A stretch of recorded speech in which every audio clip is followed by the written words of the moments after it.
بسم اللہ الرحمن الرحیم۔ رسول اللہ صلی اللہ علیہ وآلہ وسلم نے فرمایا کہ کون سی مخلوق کون سے دن پیدا کی گئی؟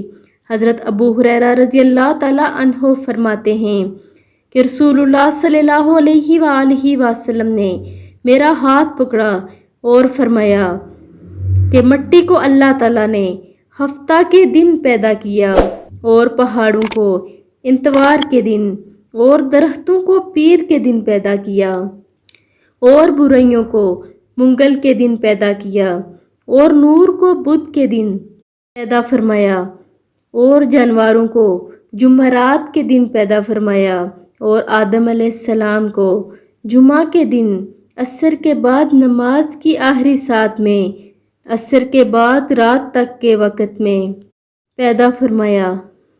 آپ سب نے بھی اس ویڈیو کو آگے لازمی شیئر کرنا ہے۔ جزاک اللہ۔